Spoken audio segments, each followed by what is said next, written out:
A crime wave in San Francisco, Biden to run for re-election in 2024, and the Waukesha parade crash. That and more on this week's headlines.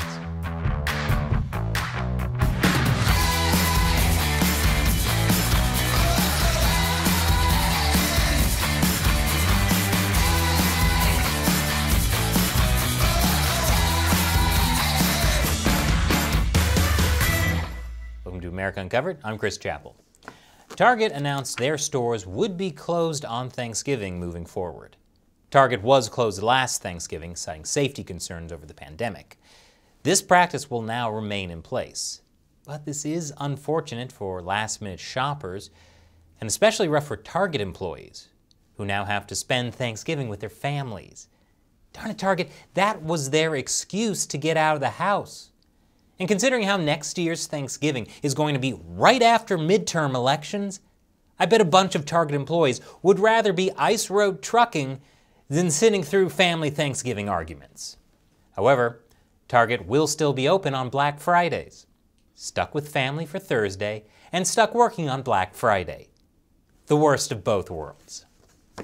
But Target closed by choice. Meanwhile, in San Francisco, several stores were forced to temporarily close after dozens of businesses were robbed by what the police chief in a neighboring city called roving caravans of vehicles targeting cannabis operations, retail shops, and pharmacies. Leave it to San Francisco to find a way to make flash mobs even more annoying. In response to these robberies, San Francisco Mayor London Breed announced, "We're going to be making some changes to Union Square and how cars are able to access. There will be limited access in terms of when you come to this area." I'm sure that'll make businesses feel better, knowing that during the busiest shopping season of the year, customers will have limited access to their stores. Also, if criminals can't use cars, they'll just find new ways to burglarize the stores, namely bird scooters. This looks like Ocean's 11 if all the criminals still lived with their parents. Just to be safe, I say it's time we outlaw bird scooters, which is something I've been saying since the first time I saw bird scooters. The president of the California Retailers Association blames San Francisco District Attorney Chesa Boudin for the crime wave that's been plaguing the city for months now, saying, "The answer really lies, I think, partially with the district attorney and the fact that he's made it clear he will not prosecute many of these crimes." When people hear that, they look at San Francisco and think they can commit these crimes and there will not be any consequences for their behavior. If that's true, yeah, it makes sense. Fear of consequences is the only way laws work. If I knew laws weren't going to be enforced, I'd go on a major crime spree, rolling through stop signs, downloading music I didn't pay for, and wearing socks with sandals. That last one falls under the jurisdiction of the fashion police. I'm a rebel. President Biden ordered 50 million barrels of oil to be released from America's strategic reserve in an effort to alleviate energy costs. I can only assume that reserve is known internally as the Bush stash. This move is intended to help lower gas prices in the U.S., which are more than 50% higher than they were this time last year. These barrels will be moved into the market starting mid to late December.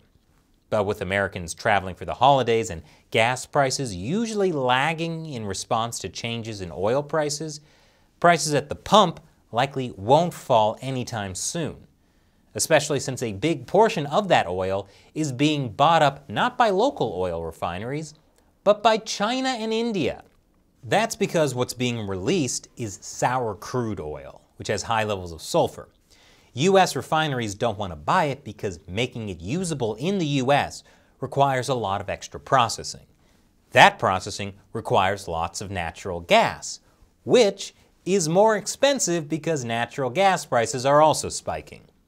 But foreign buyers, like India and China, are happy to take sour crude off our hands for cheap. This is part of a globally coordinated release of strategic reserves, which aims to bring prices down by increasing global oil supply. Again, if this works, it's going to take some time to actually lower gas prices. On the bright side, if U.S. gas prices remain this high, then that means the roving caravans of vehicles in San Francisco won't be able to afford fuel to commit their crimes, which is even more reason to outlaw bird scooters. Prices not dropping immediately won't make consumers happy. And while some environmentalists support Biden tapping the oil reserves, I can think of one who's very disappointed, especially because the U.S. and other nations just pledged to start phasing out fossil fuels. So that promise lasted less than 2 weeks, which was a promise broken even quicker than Biden's pledge to not implement a vaccine mandate. Biden is giving off big dad that promises to come to your Little League game but never shows up vibes. At this point, when Biden breaks a promise, the most disappointing part is how I'm no longer surprised. More after the break. Welcome back. President Biden's approval ratings are at the lowest point in his presidency. So naturally, now is the perfect time to announce he'll be running for a second presidential term in 2024. Yep, the guy who just turned 79 and whose poll numbers are tumbling harder than he did on the stairs of Air Force One. This is like a horrible first date where the guy lies about everything and makes the girl pay the bill and then says, "So, you want to come back to my place?" Of course, Joe Biden still has to make it to 2024, which isn't guaranteed since he's 79 and people of that age are prone to all sorts of accidents, at least according to Kamala Harris, who winked when she said accident. Vice President Harris has a vested interest in the health of others, though, as she announced the Biden administration will invest $1.5 billion from the COVID relief bill in health care workers who pledged to work in underserved communities. Harris said, "Our nation must invest in a health care workforce that looks like America and provide access to equitable health care for all Americans." As nice as it would be to have a health care workforce that looks like America, many Americans don't even know what the current health care workforce looks like since they can't afford health care in the first place. Maybe we can take care of that first. Baby steps, which is my advice to Kamala Harris and also to all of you working through a broken toe since you don't have enough cash to visit the ER. Speaking of the Biden administration's health plans, the U.S. government is seeking a federal appeal to lift a court-ordered stay on the COVID-19 vaccine mandate for businesses with 100 or more employees. The mandate was blocked by the U.S. Fifth Circuit Court of Appeals, which called it staggeringly overbroad and a one-size-fits-all sledgehammer, which sounds like a gross pickup line used on that horrible first date. Lawsuits were then transferred to the Sixth U.S. Circuit Court of Appeals, which will now review the ruling from the Fifth Circuit. Meanwhile, countless businesses are stuck in the middle of this political battle, waiting in limbo to see what's going to happen. Except, of course, for the businesses that suddenly found themselves with fewer than 100 employees thanks to Black Friday.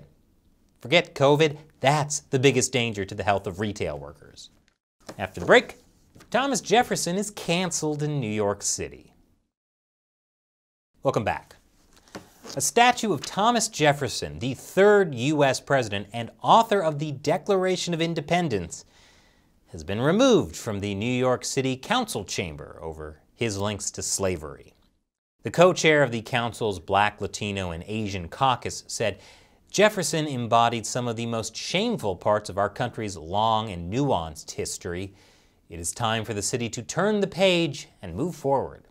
First of all, it's a little late to cancel Thomas Jefferson, since God already canceled him in 1826.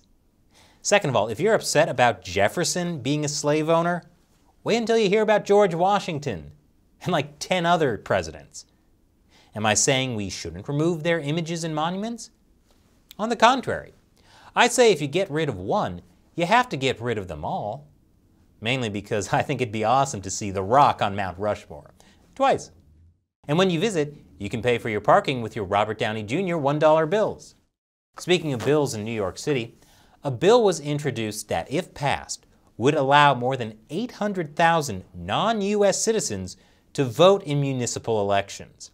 The bill says that residents must be living in the city for at least 30 days prior to the election, and they won't be able to vote for anything at a state or federal level. While this bill has Republicans scared of its repercussions, it's Democrats who should really be alarmed by it. Since if that many non-citizens are allowed to vote in New York City, the first thing they're going to want to do is ungentrify the communities taken from them by rich white liberals. For the first time, the U.S. was named a backsliding democracy by a think tank in Stockholm. The International Institute for Democracy and Electoral Assistance, or International IDEA, said this determination was based on the U.S. falling victim to authoritarian tendencies under Donald Trump and voting bills being pushed in several red states. International IDEA also said Trump's claims of the election being stolen were repeated in countries such as Brazil, Mexico, Myanmar, and Peru, leading to a decline in democracy in those nations as well, which goes to show that even when other nations think the U.S. is on the decline, they still have to admit we're the #1 trendsetters. USA! USA! USA. For anyone worried about this, don't be. Saying the U.S. democracy started to decline under Trump is ridiculous. As someone who's been covering the news for a long time, I can assure you that democracy in the U.S. started to decline way before Trump. There. Don't you feel better already? A man intentionally plowed his SUV through a crowd of people in Waukesha, Wisconsin, at an annual Christmas parade. 6 people are dead and dozens more are injured. According to police, the suspect, a black man named Darrell E. Brooks, was involved in and fled a domestic disturbance minutes before the incident. He'd been out on a $1,000 bond after allegedly running over the mother of his child on November 2nd. Wait, his bond was set at only $1,000 after running someone over? Why was it so cheap? Was that some sort of terrible early Black Friday deal? Even San Francisco does a better job of discouraging crime than that. The Waukesha police chief attempted to dispel rumors about the attack. There's no pursuit that led up to this incident. This is not a terrorist event. But why let that get in the way of a good narrative? Some people are blaming this attack on Black Lives Matter. Others are blaming it on the Kyle Rittenhouse verdict. And some are blaming it on white supremacy. Because everything is white supremacy's fault. By the way, I covered the Rittenhouse verdict and the idea that it's proof of white supremacy earlier this week. Check that out. I just got a paper cut. And this paper is white. White supremacy strikes again. This blame game is being played because obviously the most tragic thing about this story would be to let it go without getting any political gotcha points out of it. Black Lives Matter is being blamed because Brooks allegedly had social media posts showing support for the movement. That's a pretty flimsy reason to blame BLM. Look, an edible arrangement. Clearly this was a hate crime. That's like saying that the Kyle Rittenhouse shootings were a terrorist attack because he once made social media posts supporting Blue Lives Matter. Of course, that's exactly what some on the left said, and that was also a flimsy motive. And even though Brooks, under the name Math Boy Fly, rapped about guns, murder, and a dislike for Donald Trump, saying that's proof of motive is like saying Kyle Rittenhouse playing Call of Duty was proof of intent. To be fair, Brooks also had a Facebook post where he talked about how white people were racist and how they should be knocked out. But that's still not enough to determine the Waukesha attack was racially motivated. Is it possible Brooks was radicalized and this was an anti-white hate crime spurred on by his anger over the Rittenhouse verdict? Maybe. But it's also possible that Brooks, a repeat criminal offender with a history of violence and drug abuse, just decided to run people over for another non-political reason. Yeah, that's also possible, especially considering he has a recent history of running people over. Assumptions are irresponsible and dangerous, because you know what happens when you assume? It makes an astronomically high amount of clickbait ad revenue. It's best to stick to the facts. If it looks like a duck, talks like a duck, and commits vehicular homicide like a duck, then logic tells you that it's probably white supremacy. Speaking of white supremacy, the verdict in the trial of 3 white men. They were charged with murdering Ahmaud Arbery, a black man killed while running through a town in Georgia last year. The Washington Post expressed concern, suggesting that a nearly all-white jury was almost certain to be biased. And yet the jury found all 3 white men guilty. And if you think this means justice was served, or if you believe a jury of peers is still the best way to decide murder cases, you're wrong. If you ask CNN, it's still about racism. It just somehow didn't apply this time. And if you ask the New York Times, it was all about racism. But racism lost. Because despite the fair trial and the actual outcome, it was still about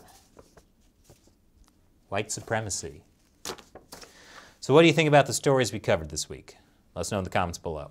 And remember, America Uncovered is supported mainly by viewers. Be sure to visit patreon.com/AmericaUncovered. Contribute $1 or more per episode. We rely on your support to help us keep making great episodes. Once again, I'm Chris Chappell. Thanks for watching America Uncovered.